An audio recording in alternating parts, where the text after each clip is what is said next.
tous et bienvenue autour de votre grande table du lundi. La musique, l'amour, les utopies contemporaines. Depuis Dire le monde, Francis Wolff explore notre représentation du réel et les possibles du langage. Philosophe majeur, il se raconte dans un livre d'entretien, Le monde à la première personne, publié chez Fayard.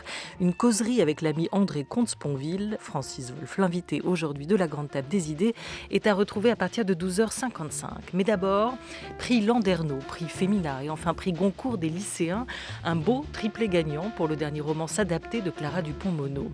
Paru chez Stock à la rentrée, elle raconte dans ce livre personnel les bouleversements provoqués par la naissance d'un enfant handicapé dans une fratrie. Une plongée dans un passé pas si lointain pour cette romancière médiéviste. Elle a apporté sa part au mythe littéraire de Tristan et Iseult, redécouvert Yvette de Huy et Aliénor d'Aquitaine, Clara Dupont-Mono. La grande table. Olivia Gesbert. Au début, ça ne se voyait pas. Puis, le regard dans le vide, l'orange qu'il ne suit pas des yeux, cette main dont il ne se saisit pas. Le bébé est différent. Le diagnostic des médecins est sans appel. Son espérance de vie est minime. Il aura beau grandir, l'enfant restera à jamais un nouveau-né. Bonjour Clara Dupont-Mono. Bonjour Olivia. Et cet enfant est le héros, le protagoniste de ce livre, S'adapter, paru à la rentrée chez Stock, votre dernier roman. L'enfance, quel territoire pour la romancière que vous êtes ? Alors un territoire plutôt interdit jusqu'à présent. Et là, je l'apprends de biais à travers le thème de la fratrie, qui en fait m'intéressait presque plus que le handicap ou même l'enfance. La fratrie étant un thème littérairement assez peu exploité, ce qui est dommage. Et j'aime beaucoup, moi, le principe de la fratrie parce que vous vous rendez compte qu'un seul et même événement peut être vécu et raconté de façon complètement différente selon la place que chacun a dans la fratrie. C'est-à-dire qu'il n'est pas rare de voir des dîners de famille où l'un dit « Ah bah tu te souviens, c'était comme ça ». L'autre dit « Mais non, mais pas du tout, ça s'est pas passé comme ça ». Et en fait, factuellement parlant, c'est identique, mais selon la place que vous occupez, vous n'aurez pas vécu la chose de façon similaire. Et ensuite, la fratrie, moi, je la vois comme un organisme vivant qui est capable de se réadapter, de se réinventer. C'est-à-dire qu'au gré des aventures de la vie, il n'est pas rare de voir qu'un petit dernier va se comporter comme un aîné, qu'un cadet va devenir le parent des parents. Donc, il y a une espèce de mobilité très vive. Et c'est en même temps couplé à quelque chose d'inamovible. On est le petit dernier pour toujours, on est l'aîné pour toujours. Et donc il y a ce mélange de grande souplesse et de grande rigidité qui, pour un romancier, est une mine. Alors vous dites la fratrie, jusqu'ici c'est un territoire assez peu exploré par la littérature. C'est vrai qu'on tourne plutôt les plumes ou les regards vers la douleur ou les bonheurs des parents, leur manière de gérer aussi cette parentalité, peut-être aussi à travers l'amitié que les enfants peuvent nouer autour d'eux, mais peu sur ce petit noyau-là qu'est la fratrie, si particulier, si singulier, dont vous vous emparez dans ce livre. Pourquoi l'enfance était jusqu'ici pour vous un territoire interdit ? Refoulé. Non, c'est pas refoulé, mais c'est quelque chose qui ne m'épanouit pas que de me tourner vers le passé. C'est pas quelque chose qui me rend spécialement heureuse. Il y a quelque En chose. tout cas, pas votre passé. Parce Oui, que oui, oui, bien sûr, bien vous êtes sûr. plutôt une romancière historique, comme on dit. Ah oui, je vois ce que La vous voulez plupart de dire. vos romans Oui. sont campés très très loin, Oui, donc pas mais le vôtre. non, parce qu'il y a d'abord il y a la matière vécue que je suis très réticente à mettre en avant. C'est pas quelque chose du tout que je trouve facile à faire et épanouissant. Et ensuite, il y a profondément quelque chose de l'ordre de l'affaire est close, donc inutile de s'y attarder. Et pourtant, c'est ce que vous allez faire ici. Oui, Là. en même temps, c'est un roman. C'est-à-dire que c'est pas une matière livrée brute. euh, comme j'ai pu lire par ailleurs, et des choses parfois très belles, hein. Mais moi, je suis incapable de ça. Incapable. Comme on a les masques, c'est pas toujours facile de savoir quand est-ce que la phrase va s'arrêter. C'est très étonnant. Ah. Je regarde vos yeux, mais pardon pour ce Je vais vous prévenir. Non, Je vais voilà, vous dire, vous faites un attention, petit bip. bientôt, il y a un point. C'est intéressant aussi de regarder ces figures de femmes que vous avez racontées et explorées à travers vos romans. Hein. Je l'évoquais, Yvette de Huy, si je prononce bien, cette veuve recluse et mystique du XIIe siècle. Aliénor d'Aquitaine d'Aquitaine, votre reine, à qui vous avez déjà consacré 2 livres, le mythe littéraire de Tristan et Iseut, aussi, ces personnages. Est-ce que aujourd'hui, après coup, quand vous repensez à ces livres qui vous ont travaillé, que vous avez eu envie d'écrire, à ces femmes particulières, fortes, quand même singulières que vous avez décrites, est-ce que ça colle avec votre histoire? Est-ce que ça colle avec votre enfance? Est-ce que ça colle avec votre propre passé à vous? Je pense qu'il y a une cohérence. Alors, on dit souvent qu'on écrit toujours le même livre, ce qui n'est pas complètement faux. Il se trouve que à chaque fois, vous avez cité Tristan et Iseut, j'ai pris à ce moment-là le mari de Iseut, que tout le monde a oublié, et qui a un rôle crucial, parce que si lui n'est pas là, Tristan et Iseut boivent le filtre, font des enfants, ouvrent un PEL, enfin, ça n'a aucun intérêt. Ça s'appelle une histoire d'amour tranquille. Bon, s'il y a le roi Marc, il y a obstacle. Donc, il y a ruse, et donc le mythe peut naître. Et il est dans une forme de marge littéraire. La postérité l'a complètement relégué à la marge. Juette de Huy, dont vous parliez, qu'on peut dire Yvette, en effet, ou Juette, les deux sont valables. Pareil, la postérité l'a relégué aux marges. Aliénant d'Aquitaine, le point de vue que j'avais pris, c'était son fils Richard Cœur de Lion, son fils préféré, qui raconte sa mère. Point de vue, là aussi, longtemps négligé. Donc en vérité, quand on regarde bien, je me suis toujours intéressée de près ou de loin à ce qui s'apparente à une marge littéraire. Là, j'ai les 2 pieds dedans parce qu'il s'agit d'un enfant handicapé, donc c'est la marge ne serait-ce que humaine. Mais même le point de vue des pierres fait qu'on est déjà dans un pas de côté par rapport à la narration traditionnelle. Voilà, déjà à la marge, dans un décentrement du regard, hein, parce que vous auriez pu l'écrire à la première personne, ce roman. Or, vous faites parler les pierres. Elles deviennent des témoins, les témoins oculaires, hein, de cette histoire familiale. Oui, j'aime beaucoup les pierres. Moi, là, il y a une résurgence médiévale, justement, par exemple. Le Moyen-Âge adorait animer l'inanimé. On donnait des prénoms aux cloches, on donnait des prénoms aux épées, et on partait du principe que les objets avaient une âme. Donc là, on est exactement dedans. Et puis, ces pierres, elles sont agencées dans un muret de pierres sèches qu'on trouve notamment dans le sud de la France, et qui consiste à bâtir un mur sans que les pierres ne soient tenues par un liant quelconque, que ce soit par exemple du ciment ou autre chose. Elles tiennent parce qu'elles se soutiennent les unes les autres. Et ça, pour moi, c'est une image de la fratrie. Mmh. Et ce faisant, s'adapter tient plutôt ou relève plutôt de l'univers du conte que de celui du mythe, hein, littéraire, comme on l'évoquait tout à l'heure avec Tristan et Iseut, hein. C'est un conte de Noël, aussi à la manière d'Arnaud Desplechin, qui raconte l'enfance bouleversée dans son film, la perte, le besoin d'amour et la manière dont chacun se construit, grandit, évolue seul et parmi les autres. Sauf que pour vous, la mémoire, elle se déploie non pas à Roubaix, mais dans les Cévennes. Quand de l'extérieur on arrive dans ce pays, on est d'abord frappé par son paysage.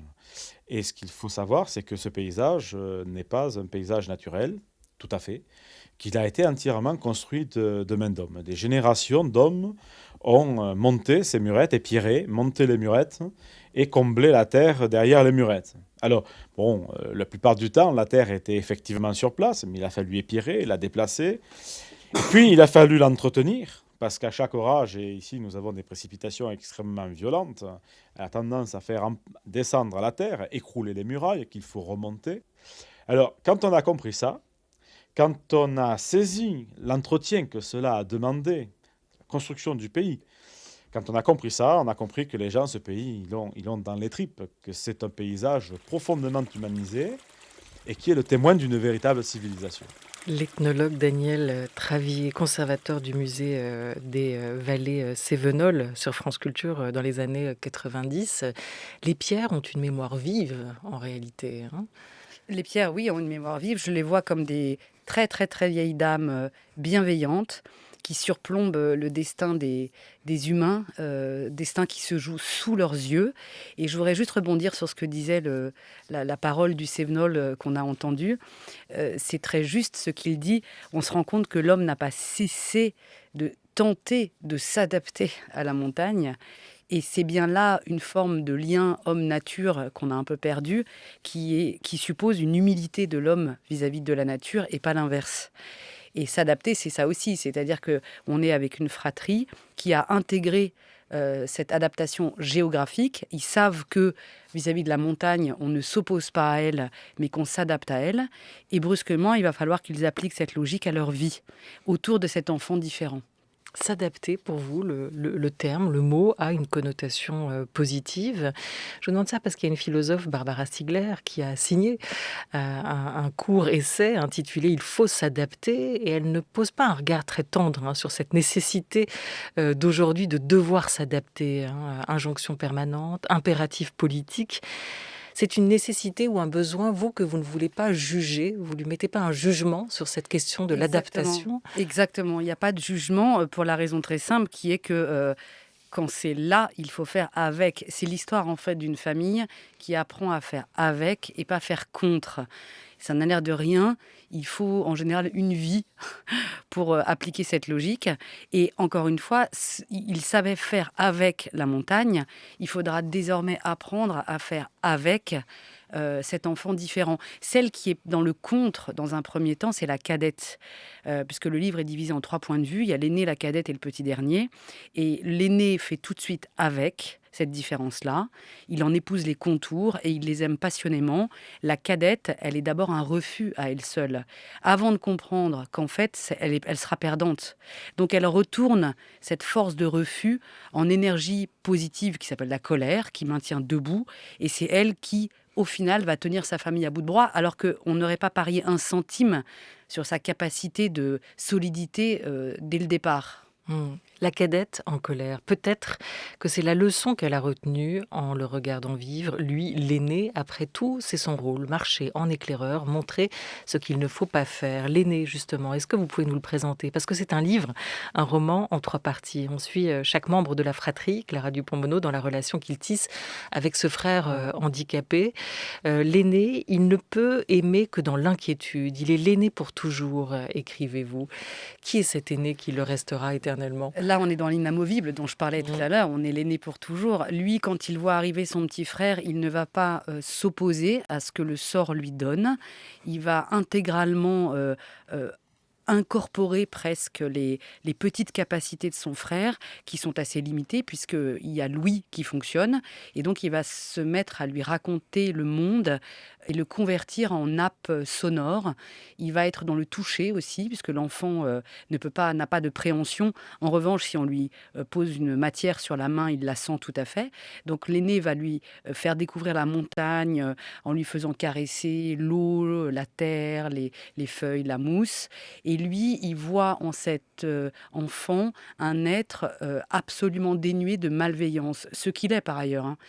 Donc, il a l'impression de tenir là une sorte d'expérience de la pureté qui profondément le bouleverse. Et lui, il va opérer une trajectoire que j'aime beaucoup, mais qui n'est pas très bien jugée par nos sociétés, qui est que on nous dit toujours il faut aller de l'avant, il faut tourner la page, il faut faire le deuil. Et lui, en fait, il dit non. Il fait un pas en arrière du monde. Il y a quelque chose d'un peu hermétique chez lui, mais il n'est pas malheureux. Il est triste, mais pas malheureux. À un moment, c'est la grand-mère qui fait la différence. Et en effet, il y a une différence. Il est rempli d'une espèce de douceur très nostalgique, mais ça lui va. D'ailleurs, la seule qui comprend ça, c'est la cadette. Quand elle lui dit « Est-ce que ça va ?» Il répond « Oui ». Il n'aura pas d'amoureuse, il n'aura pas d'enfant, il aura très peu d'amis. Il s'attache difficilement. Mais si c'était le prix à payer pour avoir connu une telle fusion avec ce petit frère, alors il le paye. Et au fond, c'est aussi une façon de s'adapter qui n'est pas dans le dynamisme, qui n'est pas dans la win, comme on dit. Et alors, il est content comme ça, il est heureux comme ça, même si on a du mal à l'imaginer. Mais ça va le bouleverser profondément, radicalement, parce que avant l'arrivée de ce petit frère, de ce frère, il est, lui, l'aîné, le conquérant de la famille. Il est le conquérant. Alors, il était quand même un peu solitaire. Il avait un tempérament solitaire.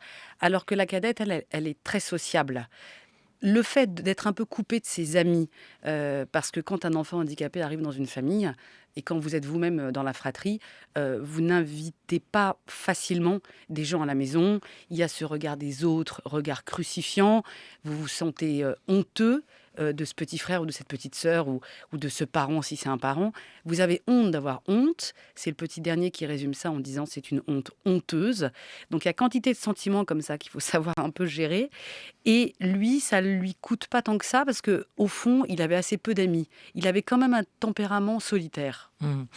Alors c'est intéressant, vous donnez le hors-champ un peu de l'histoire. Non, il n'était pas tout à fait comme ça, il était un peu plus... Donc ça veut dire quoi? Ça veut dire que tous ces personnages ont vraiment existé. Il y a une part autobiographique dans ce roman, vous l'avez dit, et vous l'avez exprimé sans vous en cacher. Mais ça veut dire que vous étiez quoi? Vous étiez la cadette, vous étiez l'aînée, ou vous étiez la dernière, qui est le dernier dans le livre, qui Bah, arrive un peu, après la bataille? ouais, mais un peu des trois, parce que la littérature est assez confortable en ceci qu'on peut segmenter. Mais la vérité est que, quelle que soit la place que vous occupez dans la fratrie, en fait, quand vous vivez quelque chose comme ça, surtout sur 10 années, les sentiments sont mélangés. Moi, j'ai aimé passionnément ce petit frère, je lui en ai voulu. J'ai tenté aussi de maintenir ma famille debout comme fait le petit dernier. En fait, vous vous rendez compte, je vois bien avec les gens qui viennent me faire signer des livres et à qui ont vécu la même aventure, très souvent c'est mêlé. La littérature de ce côté-là est assez confortable dans la mesure où elle ne reflète pas complètement la vraie vie. Mais c'est mélangé. Oui, d'autant que c'est une aventure ou une expérience qui est très mitigée. Vous évoquez, vous, les richesses de cet enfant, et elles sont certaines. C'était un langage des sens, écrivez-vous, de l'infime, une science du silence, quelque chose qu'on n'enseigne nulle part ailleurs. À enfant hors norme, savoir hors norme, penser l'aîné. C'est tout ça, mais c'est aussi quand même, et ça peut être une souffrance, hein, la douleur des parents, déjà, qui doivent accepter que plus rien ne sera jamais comme avant. Et peut-être celle de la fratrie. Vous n'avez jamais souffert de la normalité à laquelle sa différence vous renvoyait? Si, bien sûr que vous en souffrez de la normalité. D'abord, elle vous ramène à votre statut de famille anormale, ce qui n'est pas agréable quand vous êtes enfant. Mais en même temps, vous avez besoin de cette normalité comme un gros cœur palpitant et vous avez envie d'en faire partie. Donc c'est pour ça que c'est toujours très mitigé. Euh, la cadette, par exemple, renonce à inviter des amis chez elle le mercredi après-midi et elle trouve comme prétexte que la maison est en travaux. Donc la maison va rester en travaux pendant 10 ans. Et quelque part, c'est pas bien parce qu'elle, résultat des courses, elle passe ses mercredis après-midi toute seule. Et qu'est-ce qui va se passer en même temps? Parce qu'elle prendra le contre-pied de ça, elle sera extrêmement sociable, devenue adulte. Elle va s'entourer de gens, elle sera profondément friande de l'altérité. Ça ne lui posera justement aucun souci d'aller vers les autres, précisément parce qu'elle en a manqué. Chacun compose avec sa réserve un moment de privation et de chagrin qu'on a eu. Mais ça, c'est valable pas seulement pour le handicap, c'est valable pour la vie entière.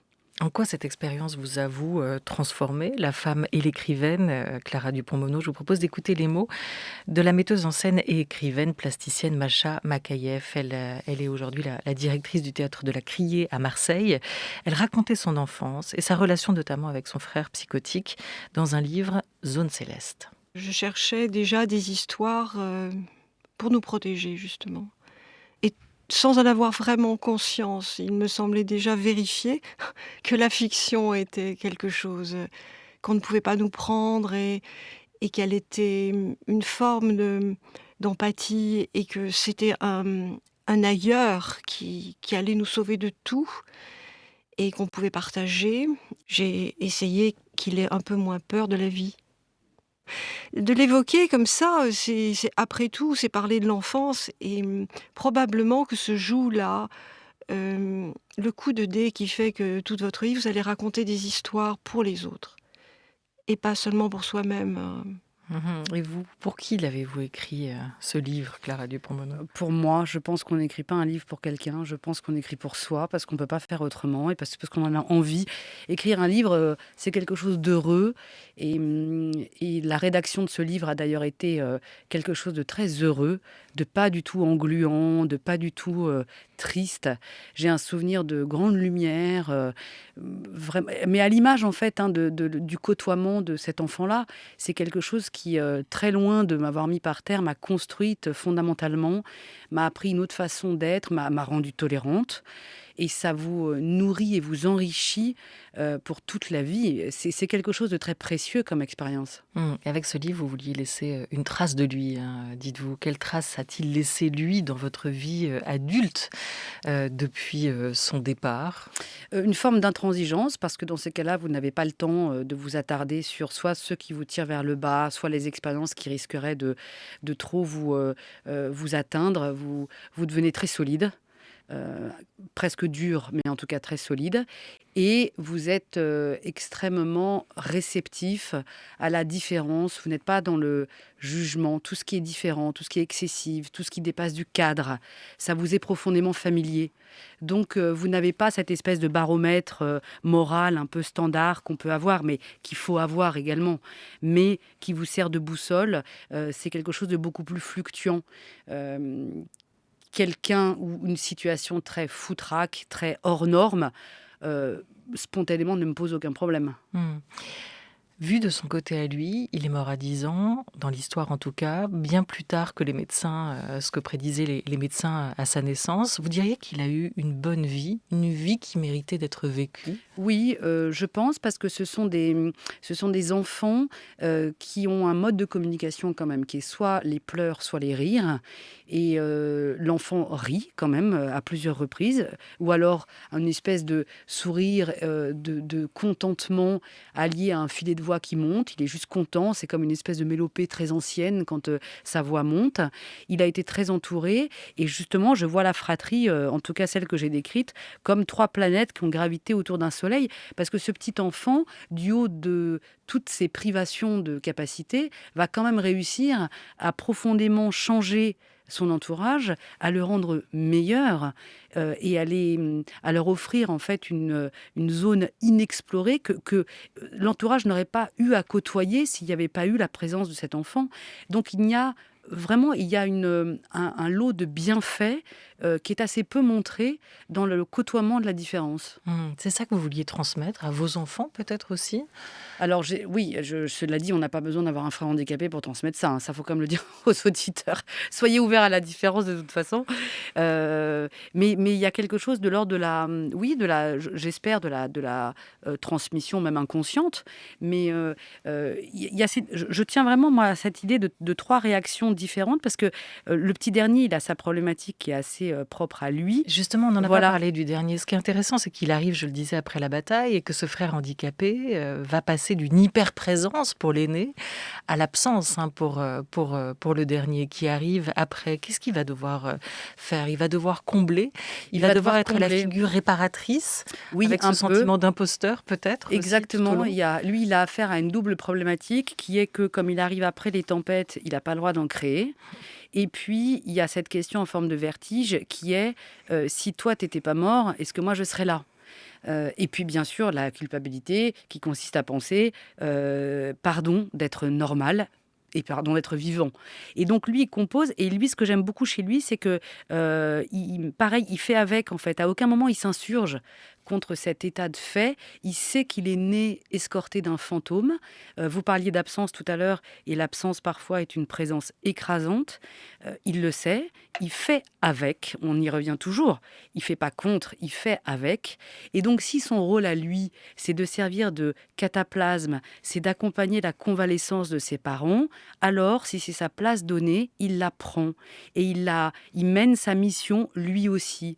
On a là 3 petits soldats qui s'adaptent aux contours cisaillants de la vie et qui s'adaptent avec brio. En fait, ils y parviennent quand même, tous les 3. Cette mission réparatrice, à eux 3, ils formaient un cocon tissé des jours en forme de cicatrice. Écrivez-vous, Clara Dupont-Mono. Pascal Quignard, on va l'écouter, l'auteur de La Suite des chats et des ânes. Il raconte aussi sa relation avec sa sœur et la particularité de ce lien frère-sœur. Dans ce lien simple, qui a connu l'originaire, parce que les femmes et les hommes qui s'aiment n'ont pas été enfants ensemble, alors que les sœurs et les frères ont connu toutes les petites misères et tout le développement corporel, sexuel, les dents qui tombent, et je ne sais quoi, ou les cheveux ou les poils qui poussent, je ne sais pas comment. Et il y a là, dans ce cas-là, un lien aussi qui appartient à ce roman, et que je voulais restituer aussi un peu dans ce livre sur le roman. C'est la seule relation, humaine, qui est quelque chose de naturel. En fait, s'adapter, quand on entend la définition de Pascal Quignard, Clara Dupont-Mono, c'est un roman d'amour. Oui, vous avez raison, c'est un roman d'amour, et c'est un roman même plus précisément sur l'état de veille. Parce qu'en fait, les 3 enfants veillent sur le petit handicapé, lequel veille quand même à sa façon sur ses frères et sœurs. Les parents veillent sur les enfants veillent sur les parents, et tout ça est veillé par les pierres. Donc on est là dans un livre sur l'état de veille. Alors, c'est pas très moderne dans le sens où ça met en relief la famille comme force d'amour et de joie et de protection. La famille est beaucoup décrite dans la littérature comme un haut lieu de névrose et d'horreur, et ce qu'elle peut être évidemment, mais c'est aussi le lien des grands soutiens et de cet état de veille. C'est alors que le dernier vit à l'autre bout de la cour, dans l'embrasure de la porte médiévale, tiens, on y revient, sa sœur. Elle observait son frère aîné et sa fille, lesquels, pris dans l'étau d'un double regard, n'avaient toujours rien remarqué. La cadette vérifiait, pensa le dernier, avec toujours ce souci d'un général inspectant le terrain. Sa sœur croisa son regard, alors, sans la lâcher des yeux, ni avancer vers elle, le dernier leva le pouce en signe de victoire. Victoire, ce livre est écrit. Vous êtes, vous, écrivaine, mais aussi journaliste, Clara Dupont-Moreau. Quel livre vous allez glisser sous le sapin cette année? Est-ce que vous allez faire des recommandations à vos lecteurs, à vos éditeurs, de livres qui parleraient famille, fratrie, enfance, ou toute autre chose? Oui, peut-être autre chose. Arsène Lupin, ça n'a rien à voir, mais je l'ai redécouvert récemment en folio classique, où ils ont réédité les œuvres d'Arsène Lupin, qui est une merveille. Et puis, alors c'est très noir, mais toujours Thérèse Raquin d'Émile Zola. Et bien sûr Tristan et Iseult, qui est la matrice littéraire de tout, à commencer par nous, le 21e siècle. Et donc avec ces 3-là, on est assez équipés quand même pour affronter l'avenir qui nous attend. La littérature, elle a comblé quelque chose dans votre vie, ou elle a enrichi votre vie? Quelle place elle occupe? Elle est centrale, puisque par ailleurs je suis aussi éditrice, donc je fais fabriquer des livres, j'en fabrique moi-même, je chronique des livres, donc en fait on est tout le temps dans les livres. Je pense que les livres, a priori, on ne peut pas vivre sans. Ce sont des amis, ils sont infiniment moins décevants que ne l'est la nature humaine. Ils sont beaucoup plus fidèles, ils sont loyaux, et donc je ne vois pas de meilleur ami plus précieux qu'un livre. S'adapter, celui-ci aussi est parti pour durer. On le disait, prix Femina, prix Goncourt des lycéens, c'est aussi important. On imagine pour vous, pour une auteure, que cette jeune génération soutienne et comprenne et partage votre envie de littérature, et ce roman S'adapter, prix Landerneau également, paru chez Stock à la rentrée. Un énorme merci à vous, Clara Dupont-Moreau, d'être venue ouvrir cette semaine particulière sur l'antenne de France Culture sur l'enfance. Merci.